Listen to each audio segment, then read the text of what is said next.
The moment Clyde Wells saw her crest that ridge at sundown, silhouetted against a sky burning copper and rose, every single promise he had been wrestling with back in Caldwell suddenly felt like a coat that belonged to another man. It was the autumn of 1878, and the Kansas frontier had a way of stripping a person down to the marrow of who they truly were. The land out here did not care much for pretense. The wind came down from the north with teeth in it by October, and the grass rolled in great amber waves that seemed to go on forever, all the way to the edge of the known world. Clyde had lived on the edge of that world for the better part of his 28 years, ranching his father's spread northeast of Caldwell, and he had told himself repeatedly that he was content. He had not been content. He had simply been too busy to notice. 3 women in town had made it known, through various degrees of subtlety and outright declaration, that they considered Clyde Wells a fine prospect for marriage. Martha Greer, whose father owned the feed store and who had a laugh like silver bells and absolutely no tolerance for mud on her parlor floor. Ida Collier, the schoolteacher from Ohio, serious-eyed and industrious, who could recite scripture and balance accounts with equal efficiency. And Bess Hartley, whose family ranched the south quarter of the county and who everyone agreed was the most sensible match Clyde could make, given that her land and his would together form the largest single holding in that part of Kansas. His mother had been dropping hints about Martha Greer for 2 years running. His ranch foreman, a weathered man named Pete Donahue, had twice mentioned that marrying Bess Hartley would be the smartest land deal in the county's history. The reverend at the First Methodist Church had all but drawn Clyde a map toward Ida Collier one Sunday after the service, clapping him on the shoulder and saying something about how a good woman steadied a man's direction. Clyde had listened to all of them. He had taken each woman to supper at least once. He had held doors and passed biscuits and asked polite questions about Ohio and scripture and parlor floors. And each time he had driven his wagon home under the stars afterward, he had felt a hollowness in his chest that no amount of politeness could fill. Then the afternoon of October the 14th happened. He had been riding the northern fence line of his property, checking for breaks after 3 days of wind, when he saw movement on the Harker Ridge. The ridge was a long limestone spine that ran east to west along the property's northern border, separating his land from the open territory beyond. Nobody used that ridge much. It was rough country, full of loose shale and stubborn cedar, and the trail that crossed it was barely a trail at all, more a suggestion left behind by deer and the occasional determined traveler. She came over the top of it on a dark bay mare, riding like she had been born in the saddle, her back straight and her chin up, moving with the kind of easy confidence that spoke of someone who had covered long miles and intended to cover more. She wore a canvas duster that was road-worn and practical, and her dark hair had come half loose from whatever arrangement it had started the day in, whipping sideways in the October wind. She was guiding the mare down the shale slope with a light hand and careful balance, leaning back just enough to help the horse find its footing without crowding it. Clyde stopped his own horse completely and just watched. He was not a man given to dramatics. He had grown up fixing fence posts and pulling calves and hauling water in the pre-dawn dark, and he had always considered himself a man who dealt in the practical and the real.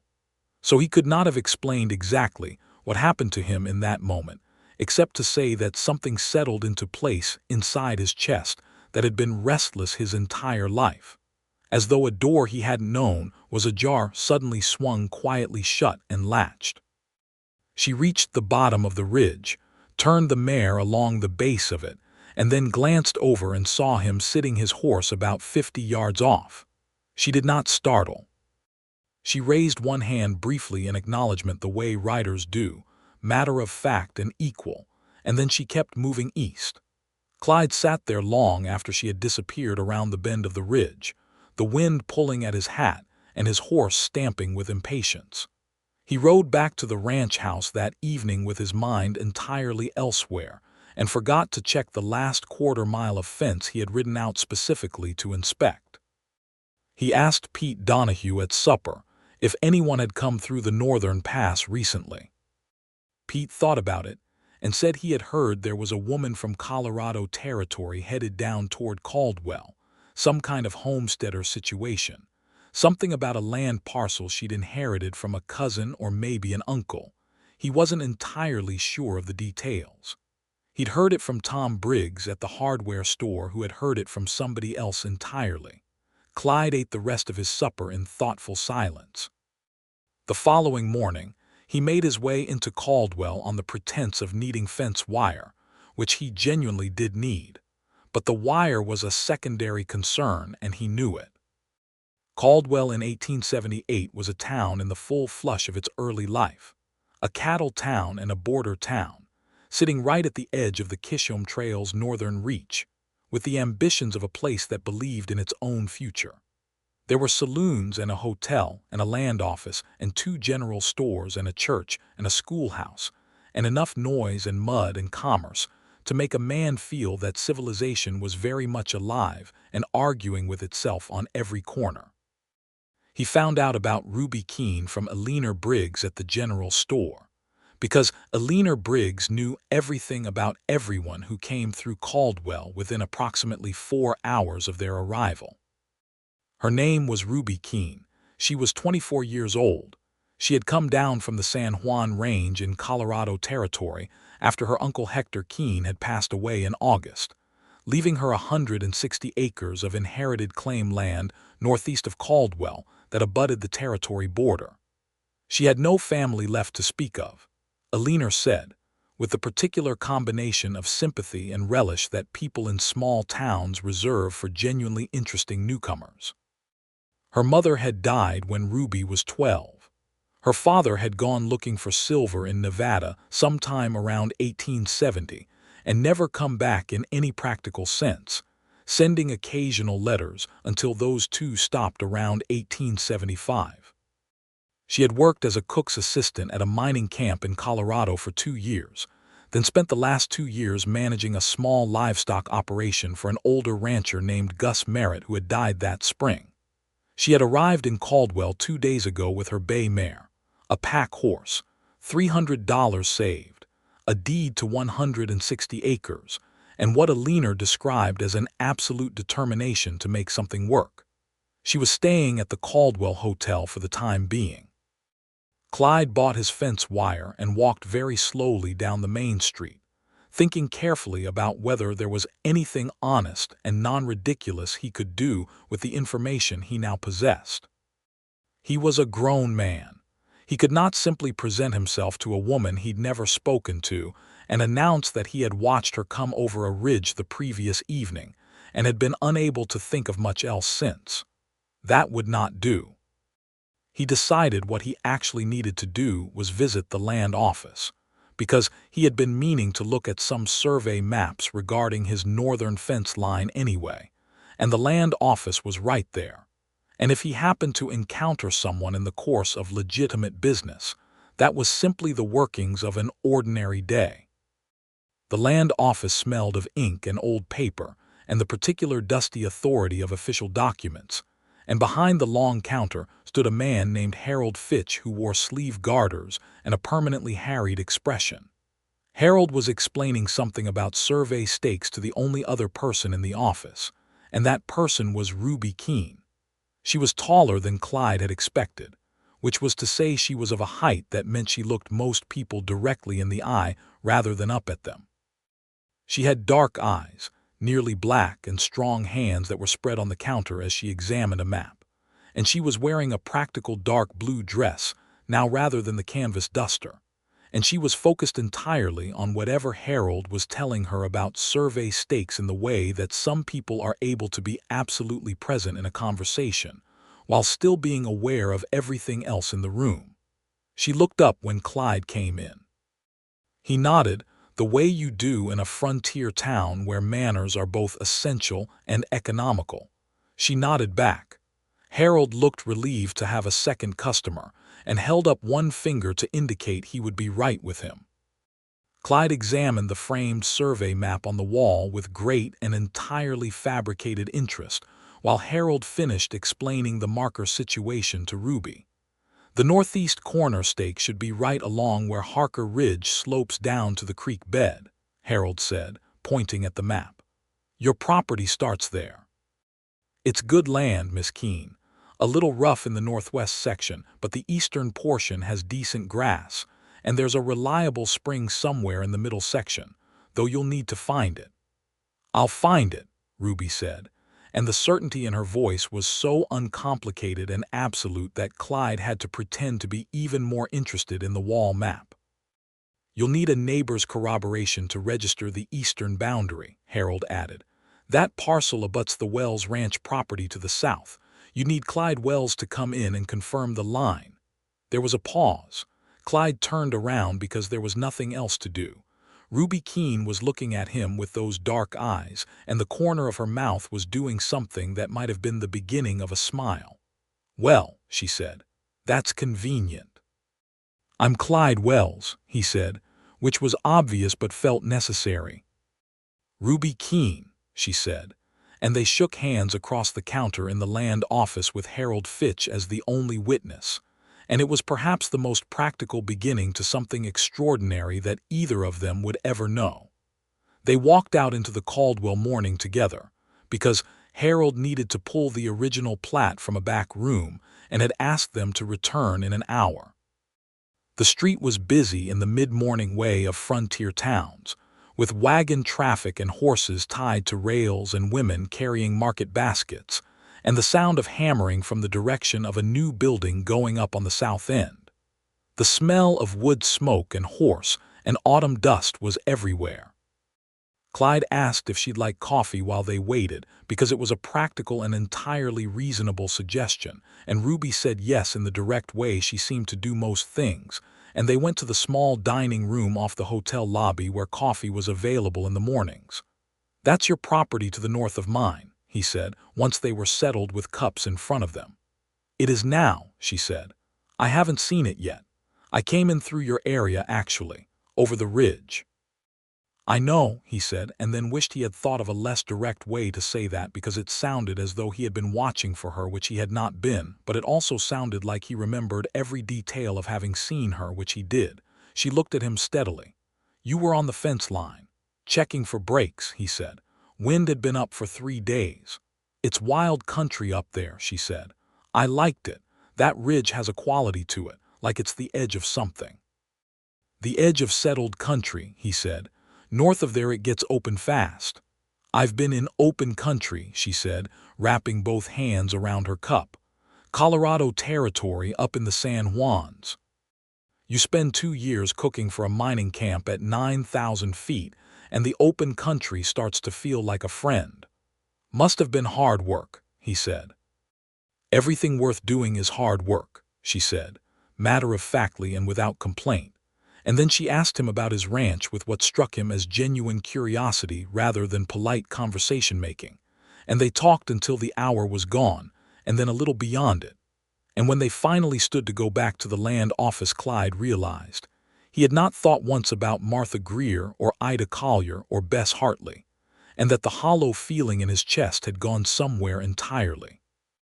He confirmed the boundary line at the land office, which was the honest truth of it, and required nothing from him but the truth. And Ruby Keene registered her property formally, and paid Harold Fitch the recording fee from a small purse she kept in her coat pocket, counting the coins with careful attention to accuracy. On the street afterward, she shook his hand again and thanked him, and said she would be heading out to the property the following day to begin assessing what needed to be done. She said it like a woman who had a list forming already in her mind, organized and sequential. He said he hoped the spring would be easy to find. She said she would find it regardless and thanked him again and walked back toward the hotel with the purposeful stride of someone with work to think about. Clyde stood on the street for a moment, then walked to the livery stable to retrieve his horse, and on the way he passed Martha Greer coming out of the milliner's shop. She smiled at him with her silver bell quality and said it was lovely to see him, and he smiled back and said the same. And it was entirely true and entirely beside the point of everything happening inside him. And he felt a small but clarifying guilt about that which he promised himself he would address honestly and soon.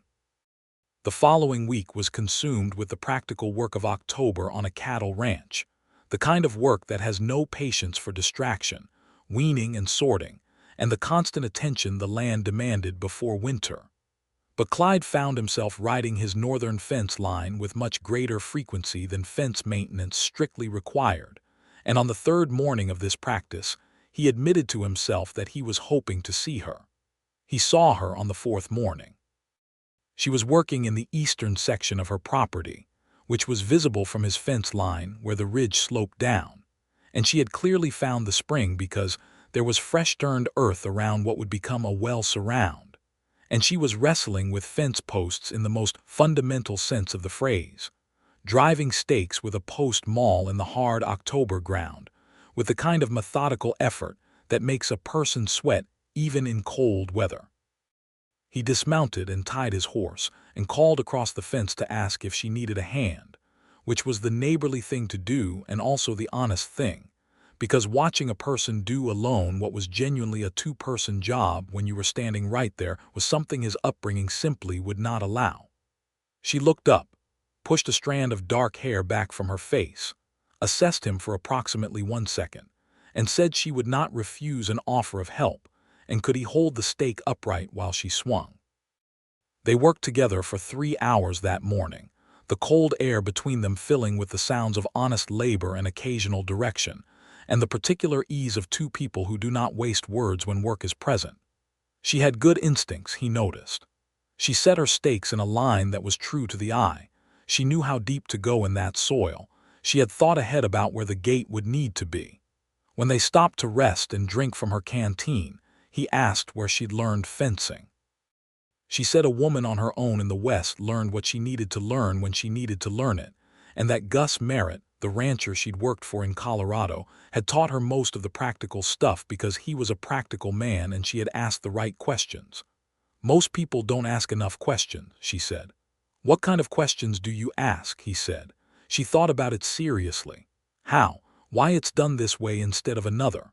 What happens if you do it differently? I find most people will teach you anything if you're genuinely curious and willing to do the work yourself. That's a good way to go about things, he said. She handed him the canteen and their fingers briefly overlapped in the exchange of it, and he looked at her, and she looked at him, and neither of them said anything for a moment that felt longer than moments usually do. Thank you for the help, she said, and her voice was quieter than it had been. I'll be on this fence line regularly, he said, if you need another set of hands. I might take you up on that, she said. He rode home that afternoon with the hollow feeling in his chest, reduced to something close to nothing.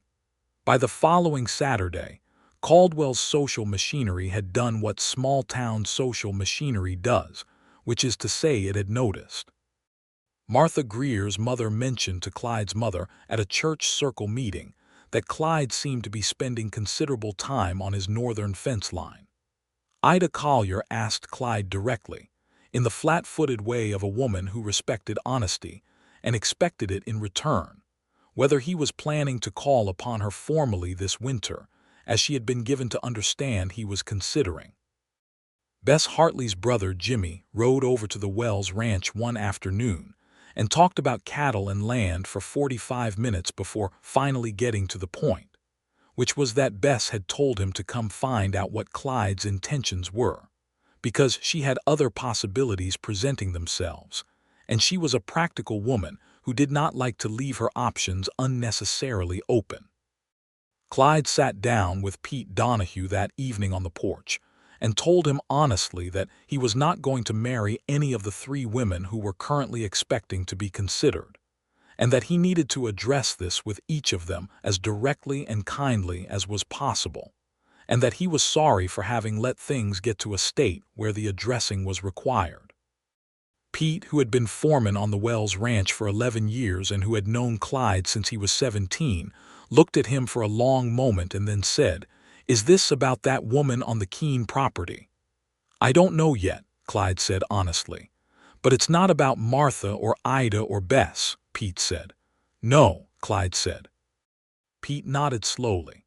Well, you'd better be right about this, son, because walking away from 3 solid prospects for a woman you've spoken to twice is either the bravest thing or the most foolish thing a man can do, and the difference between brave and foolish is whether or not it works out. I know, Clyde said. I'm not telling you not to, Pete said. I'm telling you to be sure.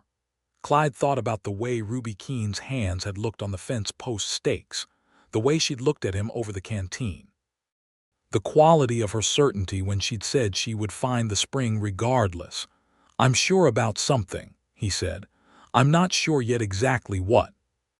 He spoke to each of the 3 women in the week that followed, and it was as honest and as uncomfortable as such conversations always are. Martha Greer was hurt in a way she covered beautifully with composure, and she told him she hoped he knew what he was doing, and he said he hoped so too.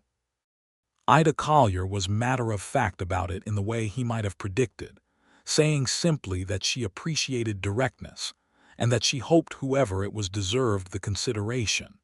And there was something in the way she said whoever it was that told him the Caldwell Information Network had been operating at full efficiency. Bess Hartley took it with the pragmatism of someone who had, as her brother implied, other possibilities, and she shook his hand and said no hard feelings and meant it, and he was grateful for all 3 of them more than he could adequately say. The following Tuesday brought the first real cold of the season, and also, as it happened, trouble. Clyde was in the barn with Pete when one of the younger hands, a 19-year-old named Jacob Stills, came in from the northern pasture at a pace that indicated something was wrong.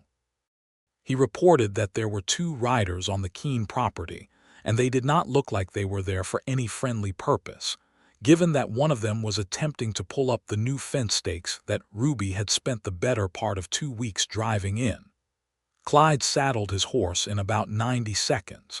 He came over the low rise between his property and Ruby's and saw immediately what Jacob had meant. 2 men on horseback, broad-shouldered, and with the look of men who did hired work of various kinds, were methodically working their way down the fence line pulling stakes.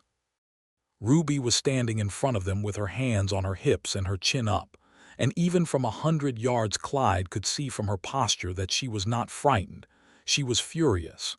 He rode up at a canter and stopped between her and the nearer of the 2 men. "Something I can help you with," he said, in the tone that is not actually a question. The nearer man, who had a wide, flat face and a general air of doing exactly what he was told and no more, said they had instructions from Walter Doane that this land was improperly registered and that the stakes needed to come out. Walter Doane was a man Clyde knew by reputation as someone who had accumulated land in the county through methods that tended to occupy a creative space between legal and not. He had attempted twice before to acquire parcels through disputed claims and boundary pressure, and he had succeeded once when the original claimant had not had the resources to fight it out.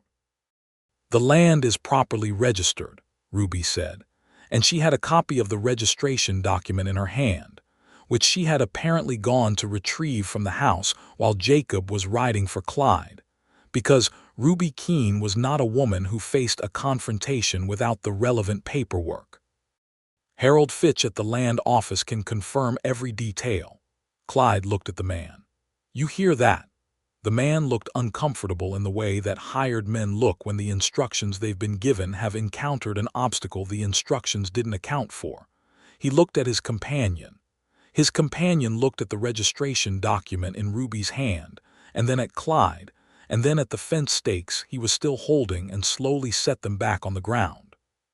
"We'll be talking to Mr. Doane," the first man said. "You do that," Clyde said.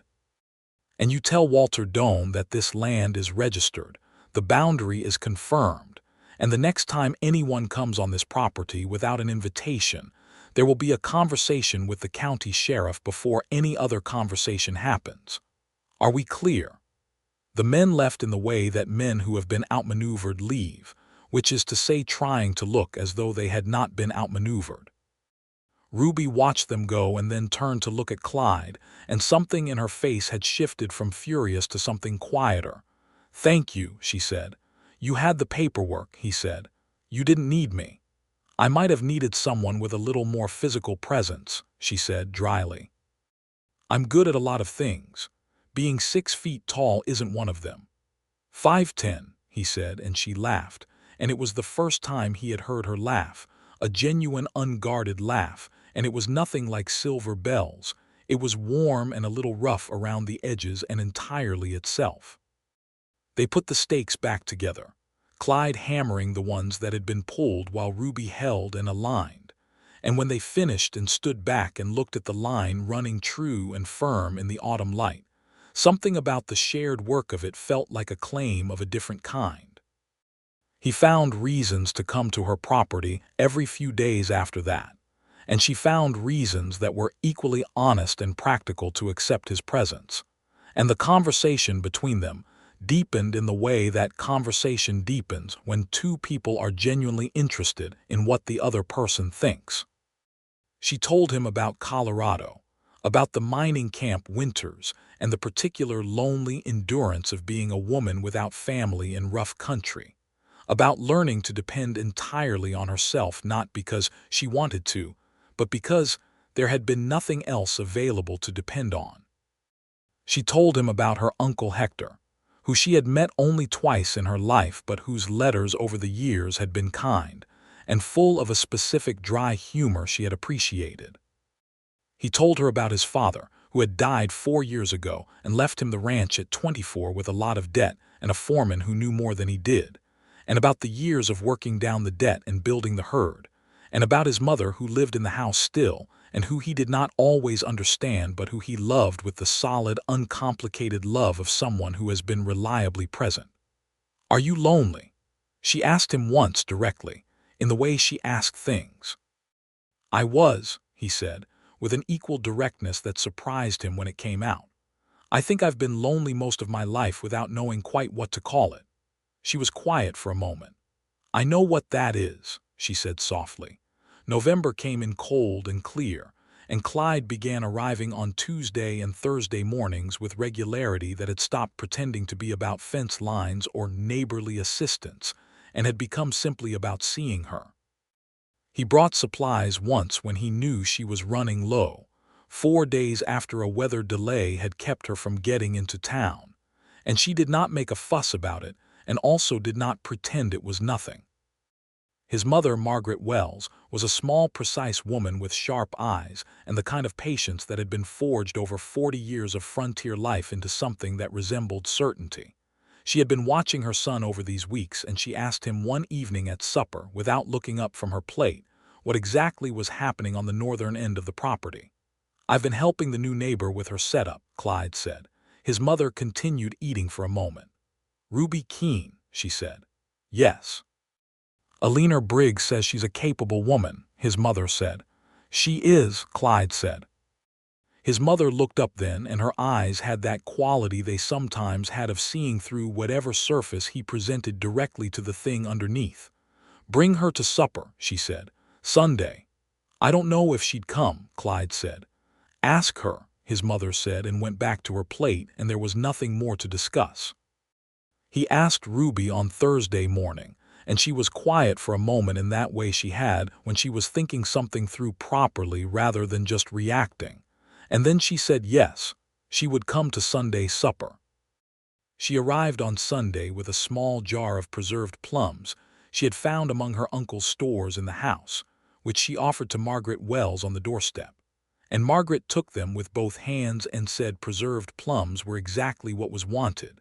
And something passed between the two women in that exchange that was beyond Clyde's full understanding, but seemed to him to go well. Supper was honest and direct, and not always comfortable and thoroughly good. Margaret asked Ruby questions that were real questions, not social ones, about her land plans and her livestock intentions, and what she knew about winter management in this particular climate versus Colorado. And Ruby answered them all with the full attention she gave to everything, and asked questions back that were equally real. And by the time the preserved plums appeared on the table with the dried apple pie his mother had made, there was a quality in the room that Clyde recognized as approval, though his mother would never have used that word. When Ruby left on her bay mare in the cold November evening, Margaret Wells stood at the window watching her go and said, without turning around, "She'll do." Clyde almost smiled. "I haven't asked her anything yet," he said. "No," his mother agreed. "But you will." The complication arrived in the second week of November in the form of a letter from the county land office, forwarded through Harold Fitch with the heavy formality of official correspondence. It was a legal notice from a solicitor representing Walter Doane, claiming a historical right-of-way across the Keene property's eastern section, based on a pre-existing cattle trail that had allegedly been in use before Hector Keene's original claim. The notice stated that Doane intended to contest the eastern boundary registration on these grounds.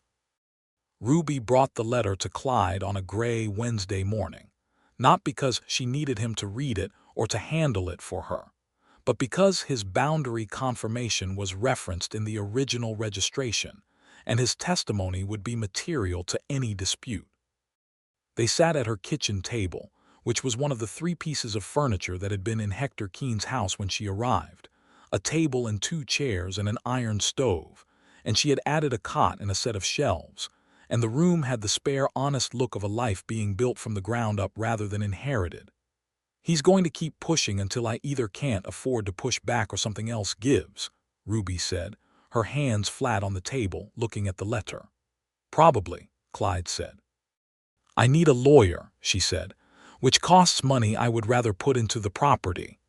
There's a man in Wichita named Arthur Greer who handles land disputes," Clyde said. "He's honest and he's good and his fees are reasonable for the work he does. I used him when there was a question about my eastern line 4 years ago." She looked at him. "Would you come with me to Wichita? Not to speak for me," she added quickly, "but as the neighbor whose boundary confirmation is part of the evidence." "Yes," he said, without hesitation. The trip to Wichita was 2 days by wagon, 1 day there and 1 day back with a night in a stopping town in the middle. Clyde drove and Ruby read the relevant documents the entire first day, organizing her argument with the thoroughness of someone who believed that preparation was the most honest form of confidence. She had her registration papers, her title documents, a letter from Harold Fitch confirming the registration, and a hand-drawn survey of the property lines that she had done herself based on the original plat, which was accurate to a degree that impressed the lawyer Arthur Greer considerably when they arrived in Wichita on the second morning. Arthur Greer was a small, neat man in his 50s with wire-rimmed spectacles and the particular alertness of someone who had spent decades in rooms where details mattered. He listened to everything Ruby said and read everything she had brought, and then he told her that the right-of-way claim was technically contestable, but that the original registration was solid, and Doane's solicitor was working from weak historical evidence, and that he could have a response prepared within a week that would likely discourage further legal action given the cost to benefit of pursuing a weak claim against a documented title. Ruby asked what it would cost. He told her. She opened her purse and counted out exactly half as a retainer without flinching, though Clyde knew what that amount represented as a percentage of her $300, and he saw her chin go up slightly as she handed it over, the way it went up when she was doing something that required steadiness.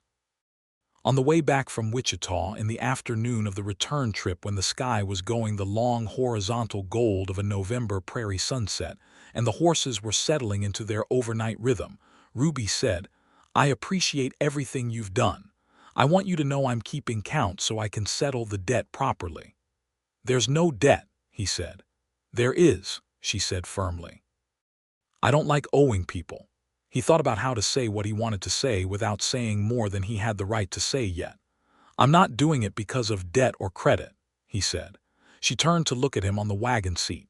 They were close enough on the bench that the movement meant she was looking at him from a distance of about a foot, and the light was that specific golden quality that makes everything look both real and slightly beyond real. "Why are you doing it?" she asked. He looked at the horses for a moment. "I think you know," he said. The silence that followed was not an uncomfortable silence. It had a weight to it, a quality of consideration, as though they were both sitting carefully with something they were not quite ready to put into words, but that was already fully present in the space between them. "I think I might," she said quietly. "I'm not sure I'm ready." "That's all right," he said. "It's not that I don't." She stopped. "You don't have to explain," he said. "I want to," she said. "I've been alone for a long time. Not lonely in the way you described, or maybe exactly that way, I'm not certain, but alone, and I've managed alone, and there's a part of me that doesn't entirely trust." She paused again. "That it won't leave," he said. She looked at him with something shifting in her face. "Yes," she said. "I understand that," he said. "Do you?" "My father died when I was 24, he said. "And I had the ranch and the debt and a foreman who was older than my father and my mother who was grieving, and I had to hold all of it together without any preparation for holding it together. And for about a year I was so afraid of losing more things that I held onto everything too tight and nearly lost it anyway." She was quiet, listening. "I'm not going anywhere," he said. "I don't know how to prove that to you except by not going anywhere, and I understand if that takes time."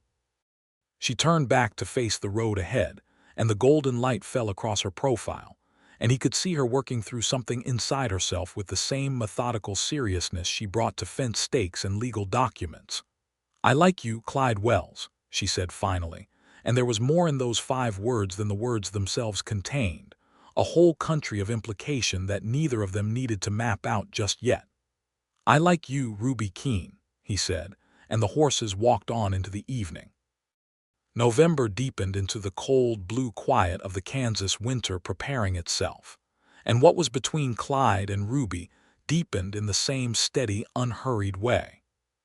He came on Tuesdays and Thursdays and now Saturdays as well, and she came to the Wells Ranch for Sunday supper most weeks, and somewhere in the middle of all this regularity, the thing between them moved from the careful territory of something possibly beginning into the quiet certainty of something already underway. He brought her a small iron Dutch oven from the hardware store because she had mentioned hers was cracked, and she received it with a level look, and then thanked him in a way that had warmth underneath its matter-of-factness.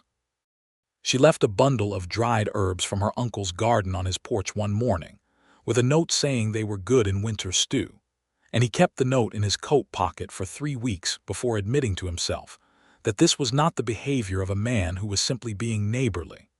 The letter from Arthur Greer arrived at the end of November saying that Doan's solicitor had responded to the filing by withdrawing the right-of-way claim, and that the Keene property's eastern registration was clear.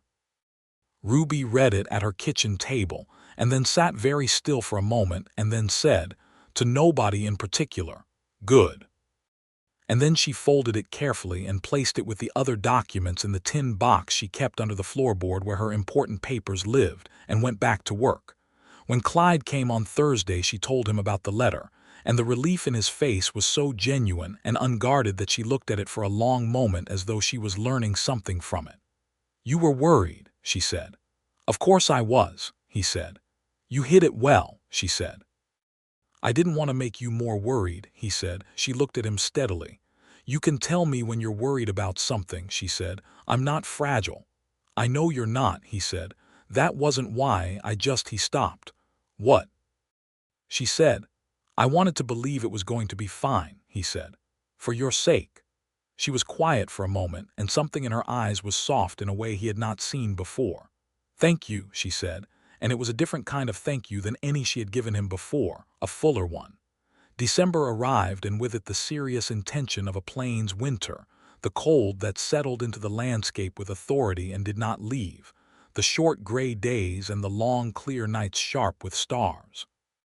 Ruby's house was warm enough with the iron stove well fed, and she had laid in sufficient wood from the stand of cottonwoods along the creek, and she had 2 horses in a small lean.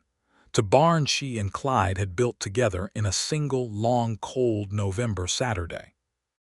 Christmas in Caldwell was a modest affair in 1878 by any large measure, but the town managed its celebration with the sincere effort of people who understood that marking the important things mattered, especially out here, where the vast sky and the open land could make individual lives feel very small.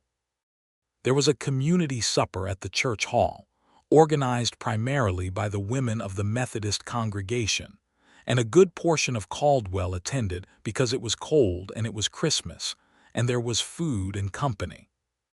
Ruby came with Clyde and his mother, and there was a quality to her arrival in the church hall that Clyde noticed even before he noticed it consciously, a quality of people registering the fact of them together, heads turning with the mild, interested attention of a town that has known one of the parties for years and is now taking the measure of the other. Martha Greer was there with her family, and she met Ruby with a graciousness that Clyde thought was entirely genuine and that he respected immensely. Ida Collier was there with the schoolchildren's choir that she had organized, and she nodded to Ruby with the polite directness she brought to everything. Bess Hartley was there with a young man from the South County, whom she introduced with a composure that suggested the other possibilities her brother had mentioned had developed favorably, and Clyde was genuinely glad about that. At some point during the evening, Ruby was drawn into a conversation with Alina Briggs and two other women about the practicalities of homesteading a claim solo, and Clyde watched from across the room as she spoke, animated and specific and present, and Alina Briggs was nodding with the particular vigorous nod she reserved for things she found both informative and impressive. Pete Donahue appeared at Clyde's elbow with 2 cups of cider. "Well," Pete said. "Don't say anything, Pete," Clyde said. "I was just going to say she fits," Pete said. Clyde looked at him. "I know you didn't ask," Pete said, "but she fits. The way she's talking to Alina and the way she was this morning when I saw her at the hardware store asking Briggs about roofing nails. She's real. That's what I mean by fits. She's real and she's here." Clyde looked back at Ruby across the room, who at that moment laughed at something Alina had said, and the warmth of it reached him even across the noise of the church hall. "I know," he said. "So when are you going to tell her?" Pete said. "When I'm sure she's ready," Clyde said. "From where I'm standing," Pete said, "she's been ready for a while."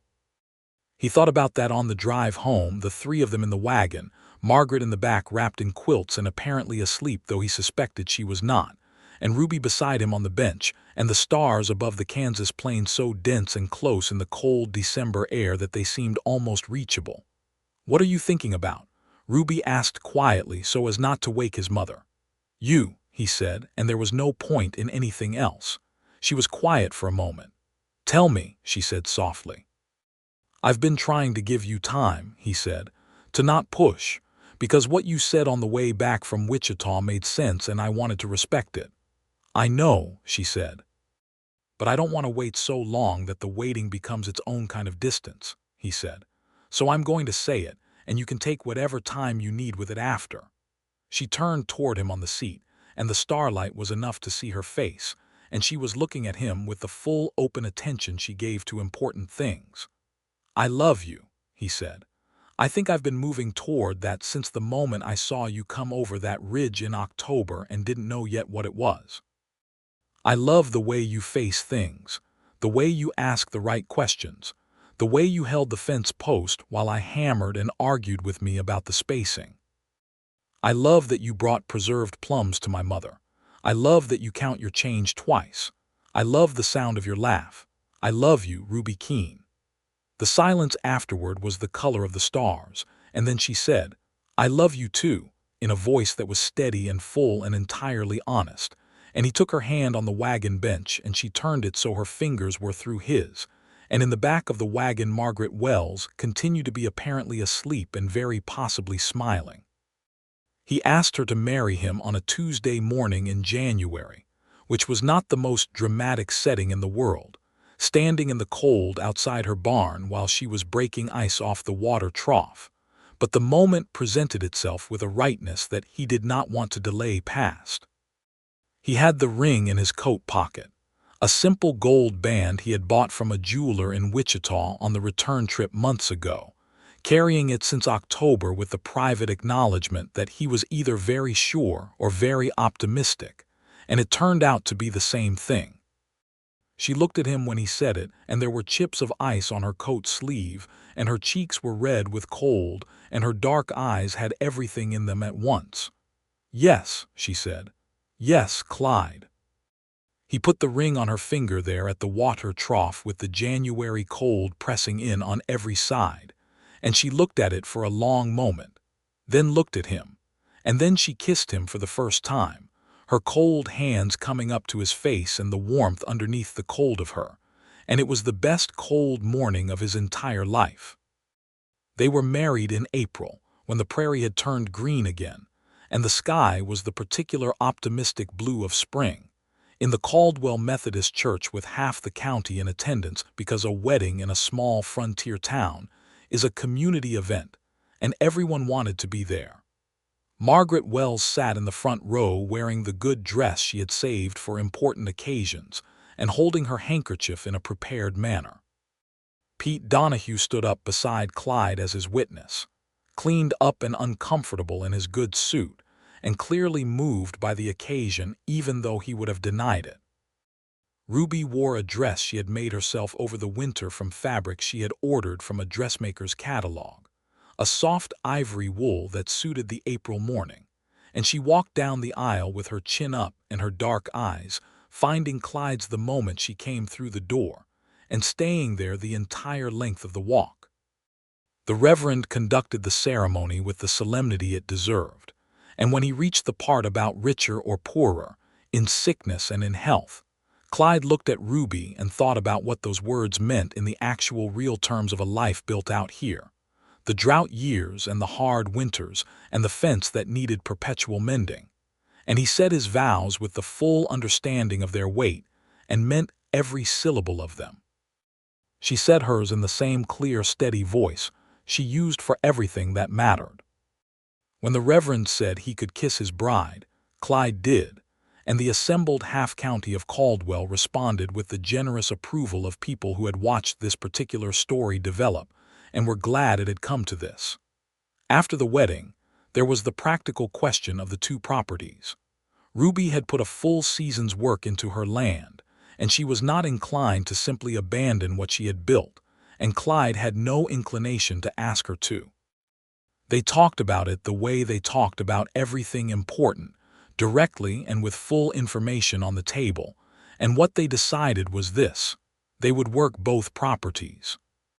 Ruby's 160 acres would remain in her name and would be integrated with the Wells Ranch operation, her eastern grassland running the cattle in the warm months, her spring providing a reliable water source for the combined north pasture.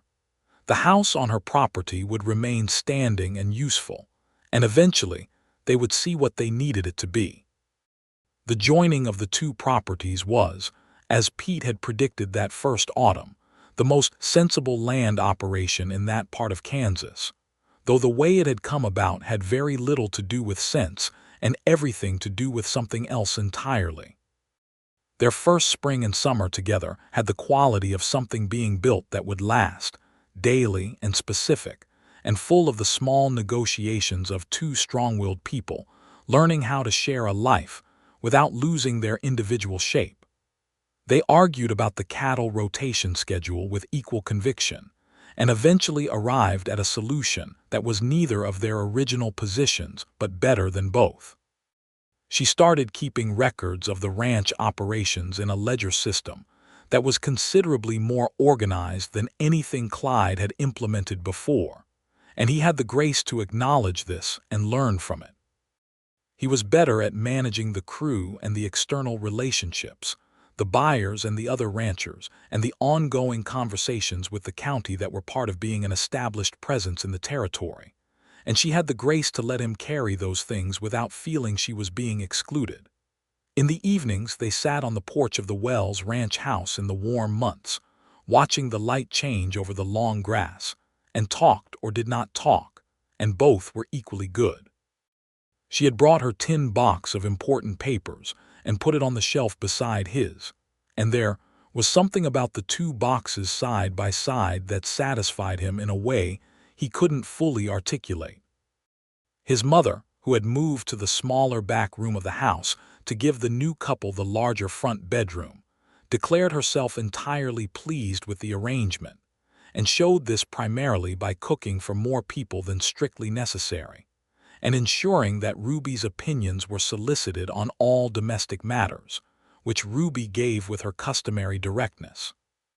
By midsummer, Ruby was expecting their first child, and she announced this to Clyde in the same matter-of-fact way she announced most things, sitting at the kitchen table on a July evening, saying she had been fairly certain for 3 weeks and was now certain and wanted him to know. The look on his face when she said it was one she kept close afterward, the way his whole expression opened up from its habitual calm into something unguarded and full, the way he came around the table and took both her hands and stood looking at her with everything he was entirely visible for a moment. "Are you well?" he asked. "I'm well," she said. "Are you afraid?" "Some," she said honestly. "Childbirth is real out here." "I know," he said, and his hands tightened on hers. "We'll get Dr. Morrison out from Caldwell well in advance, and whatever else you need." "What I need right now is for you to sit back down," she said, "because the look on your face is making me want to cry and I have bread rising." He sat back down and watched her check the bread, and he was entirely and completely happy in a way that had the solidity of something that had been built properly, with the right materials and in the right order.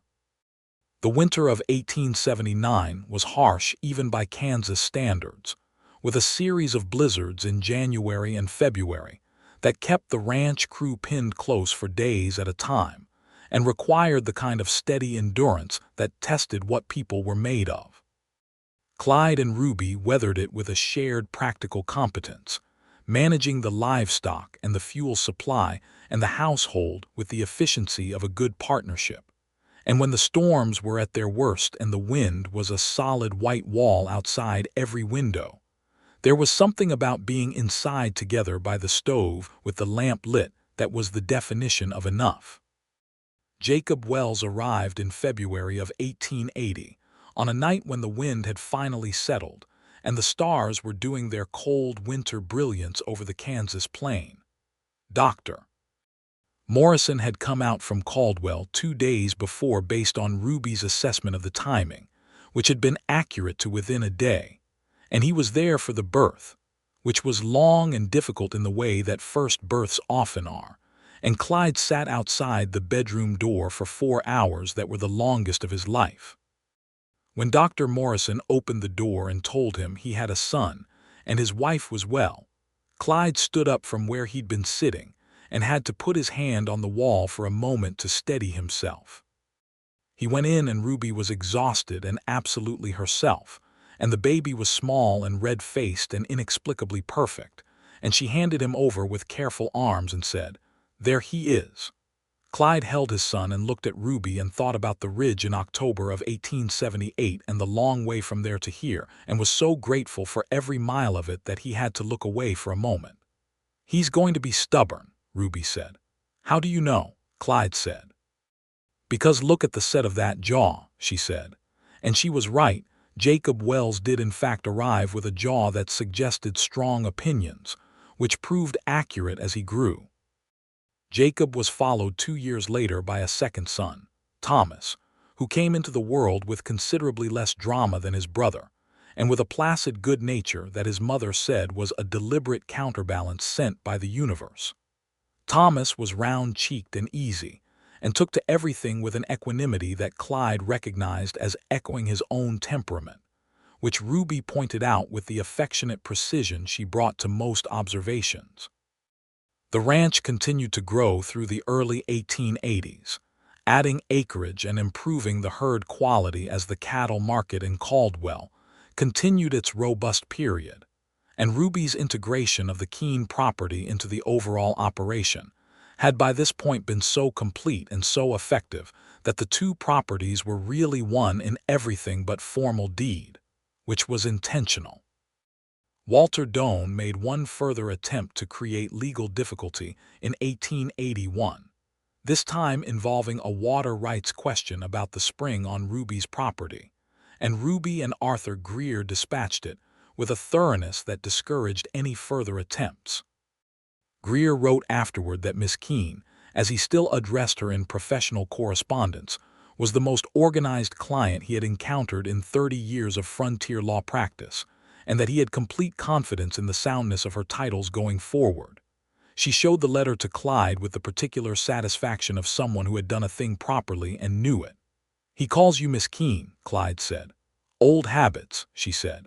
"Besides, Ruby Wells doesn't have quite the same sound." "Ruby Wells is a perfectly good name," he said. "Ruby Keene Wells," she said. "I keep both." "Of course you do," he said, and kissed her temple. The years had a texture to them, days building into seasons building into years, and the texture was good in the way that only real things are good, not without difficulty or loss, but with the consistent underlying foundation of two people who had chosen each other fully and continued choosing daily. Pete Donahue retired from foreman duties in 1882, and Clyde hired a young man from Texas named Harrison Cole, who had the kind of instincts good ranch foremen require.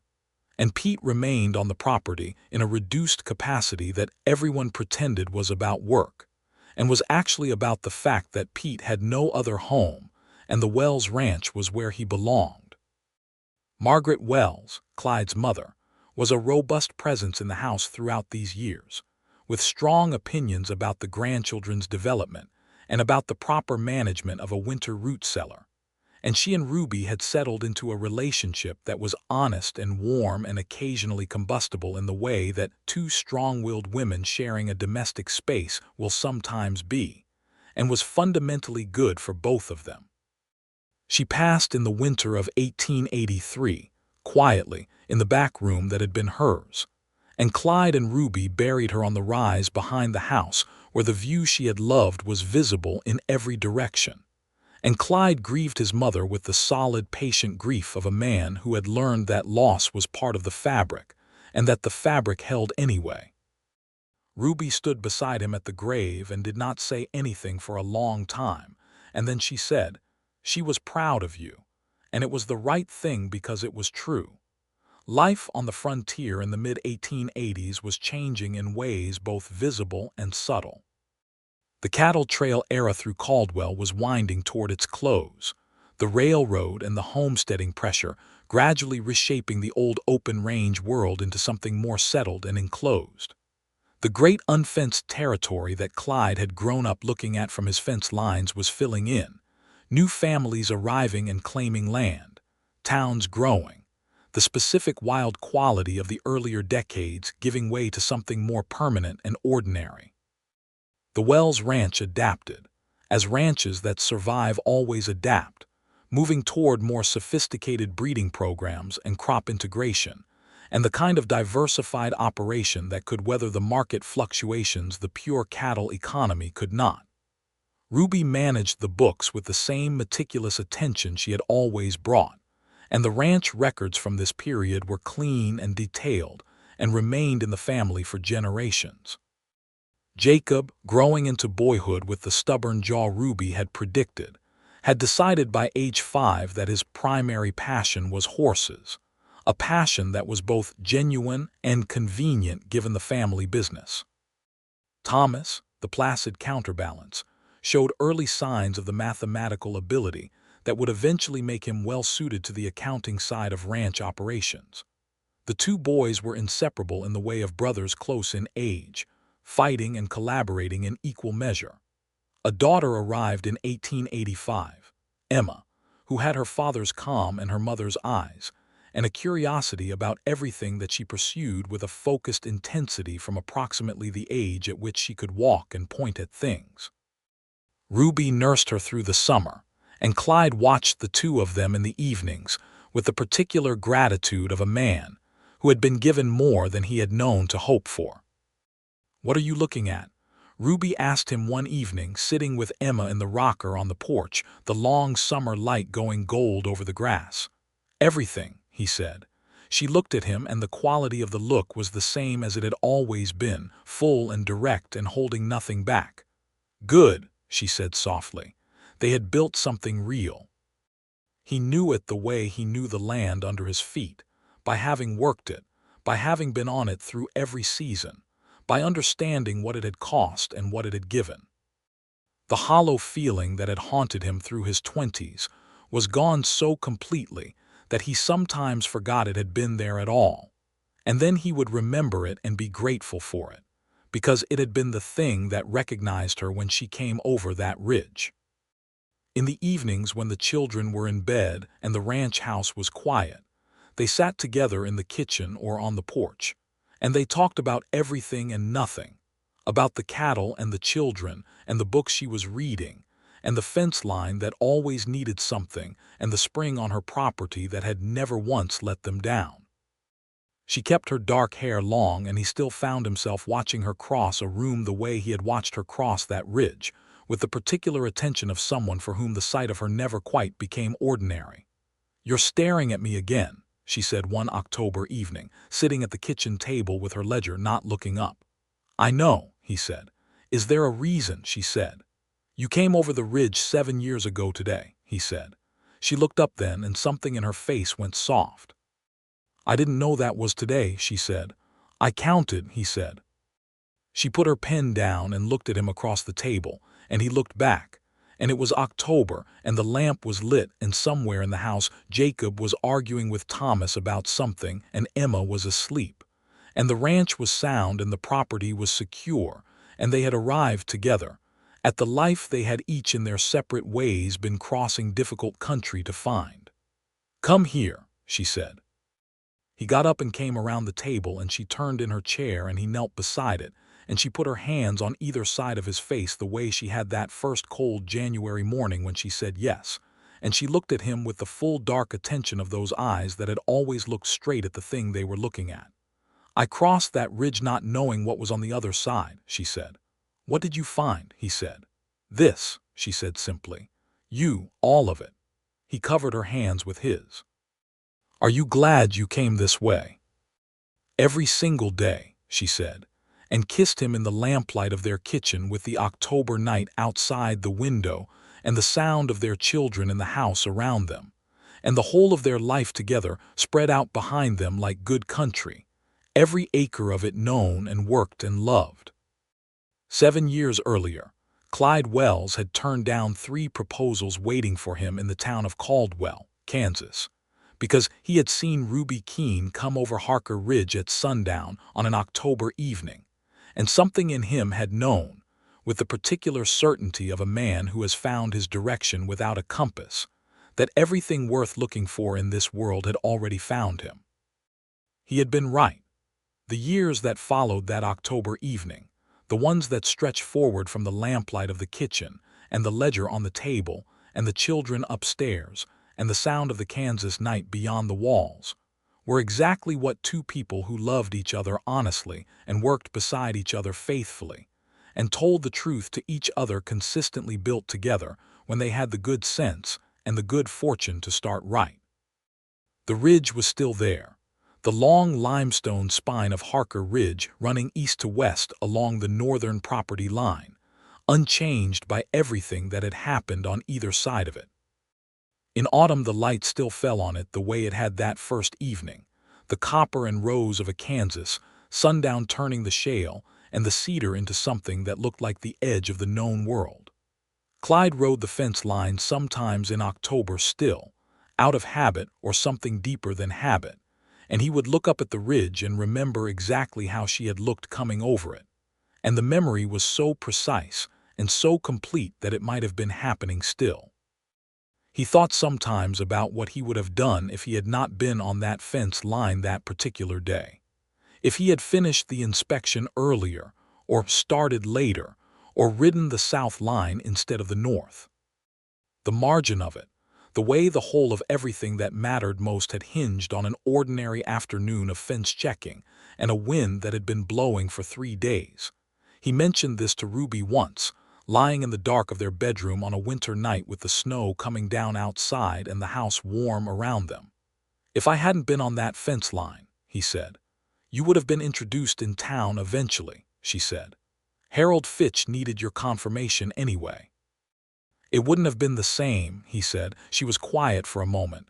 "No," she admitted, "probably not." "What made you come over the ridge?" he said. "That particular route." "It was the direct line," she said. "I don't like to go around when I can go straight through." He laughed quietly in the dark. "Of course you don't. Why does the route matter?" she said. "Because it gave me a few seconds to see you before you saw me," he said. "And those seconds where he stopped." "What?" she said. "The beginning of everything," he said. She rolled toward him in the dark and found his hand and held it with the certainty she brought to holding things that mattered. "Then I'm glad I don't go around when I can go straight through," she said. "So am I," he said. Outside, the snow fell on the Kansas plain, covering the grass and the fence lines and the ridge and the creek and the spring, covering all of it in the generous, impermanent white of winter that would melt in the spring and leave the land exactly as it had always been, enduring and specific and entirely itself, the same land that had made them, and that they had in return tended and worked and loved.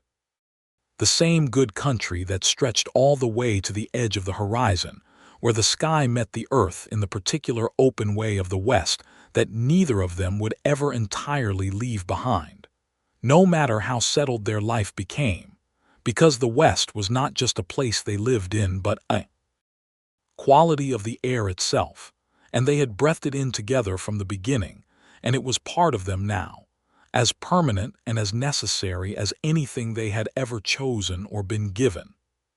Jacob grew to be 17 that year. The snow fell so generously, and he had his mother's dark eyes and his father's steady temper, and a way with horses that people came from other ranches to see. A young man who already knew himself clearly, and moved through the world with the confidence of someone raised between two people who had always meant what they said. Thomas at 15 was quiet and precise, and had filled 3 separate ledger books with his own careful records of the ranch operations, self-appointed and entirely accurate. And Ruby had looked at those ledgers and told Clyde that their son understood numbers the way some people understood weather, by instinct and attention. Emma at 8 was asking questions that required real answers, and was firmly of the opinion that she should be allowed to do everything her brothers did and most things they didn't. And Ruby dealt with this by giving her real work to do and real answers to her questions, and trusting the result, which was a daughter who was becoming formidable in the best possible sense. The ranch that Clyde Wells had inherited at 24 with a heavy debt, and a learning curve he had climbed by sheer persistence, was, in the autumn of 1887, one of the most sound operations in that part of Kansas, not because of luck or exceptional timing, but because of daily work and honest accounting, and the particular kind of partnership that comes when two people with complementary strengths choose each other fully and do not stop choosing. Pete Donahue, 70 years old and slower than he had been but sharp as ever in his observations, sat on the porch with Clyde one October afternoon and looked out at the long grass and the ridge in the north and said, "You built something good." "We built something good," Clyde said. Pete nodded. "She's the best partner you could have had," he said. "I knew it when I saw her with those fence posts." "You told me she fit," Clyde said. "I did," Pete said. "I was right." "You were right," Clyde said. Ruby came out onto the porch then with 2 cups of coffee, which she handed to them with the efficiency of someone who had assessed a situation from a window and responded to it appropriately, and she sat on the porch step and looked out at the same ridge and the same grass and the same wide Kansas sky. "What are you two talking about?" she said. "Fence posts," Pete said. She looked at Clyde, and the corner of her mouth did the thing it had done on their first meeting in the land office, the beginning of a smile that was entirely its own. "Fence posts," she said. "Very important," Clyde said. She shook her head and drank her coffee and looked out at the land, and the light of the October afternoon fell on the ridge in the north the way it always had and always would, and Clyde watched her watch it and thought, as he always did, that she was the best thing he had ever been lucky enough to see coming over any ridge in any light in his entire life, and that everything, from the 3 turned-down proposals to the October fence-checking to the land office, and the preserved plums and the water trough in January and the church in April and every morning since, had been exactly and precisely right.